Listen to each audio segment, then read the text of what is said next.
नहमदुहु व नसल्ली अला रसूलिल करीम अम्मा बाद फ़ाउज़ु बिल्लाहि मिनश शैतानिर रजीम बिस्मिल्लाहिर रहमानिर रहीम।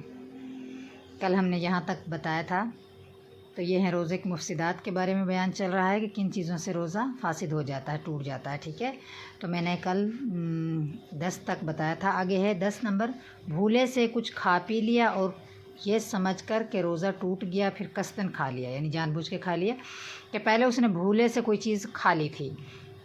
तो आपको पता होगा कि भूले से खाने से रोज़ा नहीं टूटता, लेकिन फिर उसने जानबूझकर खा लिया कि मेरा रोज़ा टूट गया है और उसने फिर खाना पीना शुरू कर दिया, तो उसका रोज़ा फासिद हो जाएगा, यानी कि उसका रोज़ा टूट जाएगा। ठीक है, नंबर 10 है जी। नंबर 11 है, नंबर 11, ये समझ कर कि अभी सुबह सादिक नहीं हुई, सहरी खा ली। ठीक है, तो उसने समझा कि अभी सहरी टाइम है, लेकिन सुबह सादिक हो चुकी थी।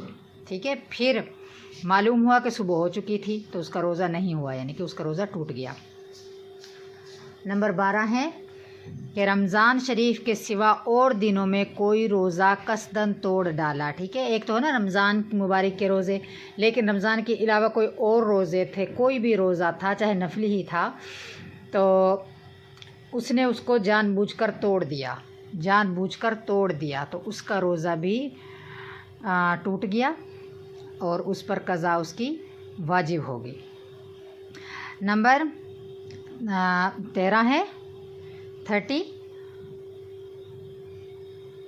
अबर या गुबार की वजह से ये समझ कर के आफताब गुरूब हो गया, रोज़ा इफ्तार कर लिया। यानी कि बाज़ दफ़ा आपको पता है मौसम ऐसा होता है कि लगता है कि शाम का टाइम हो चुका है, सूरज गुरूब हो चुका है, लेकिन सूरज गुरूब नहीं हुआ होता, हालांकि अभी दिन बाकी था। ठीक है, इन सब सूरतों में सिर्फ इन रोज़ों की कज़ा रखनी पड़ेगी जिनमें इन बातों में से कोई पेश आ जाए, यानी कि जितने पीछे हमने बताए हैं आपको, अगर इनमें से कोई भी वजह पेश आ जाए तो उसका रोज़ा टूट जाएगा और उसकी सिर्फ कज़ा वाजिब होगी, उस पर कफ़ारा वाजिब नहीं होगा। ठीक है, सिर्फ उसकी कज़ा लौटाना वाजिब होगी कि बाद में उसका रोज़ा कज़ा कर ले, यानी कि एक दिन का रोज़ा रख ले और उसकी कज़ा हो जाएगी, उस पर कफ़ारा उसको अदा नहीं करना पड़ेगा। ये वो रोज़े की टूटने की हालतें थी जिनसे रोज़े की कज़ा वाजिब होती है, कफ़ारा वाजिब नहीं होता। ठीक है, तो आगे इंशाल्लाह कल हम ये बताएंगे कि किन सूरतों में जब रोज़ा टूट जाता है तो उस पर कज़ा भी वाजिब हो जाती है और कफ़ारा भी वाजिब हो जाता है।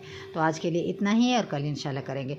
और अगर कोई बहन भाई पढ़ना चाहता है, जैसे कि मैं कुरान पाक का भी पढ़ाती हूँ, आज हमने सूरतुल नस्र पढ़ी थी, तो कोई बहन भाई पढ़ना चाहता है तो मैंने अपने चैनल पर अपनी ऐड भी भेजी है, उस पर मेरा नंबर भी है, तो मुझसे रब्ता कर सकते हैं। ठीक है, ऑनलाइन पढ़ना चाहते हैं, वैसे भी मैं ऑनलाइन पढ़ाती हूँ, घर में भी बच्चे पढ़ाती हूँ। अल्हम्दुलिल्लाह, अल्लाह का शुक्र है, अल्लाह ताला मेरे दीन में भी बरकत अता फ़रमाए, मेरे दीन के काम में बरकत फ़रमाए, आपको दीन का जज्बा अता फ़रमाए। आमीन सुम्मा आमीन, जज़ाकिल्लाहु खैरन।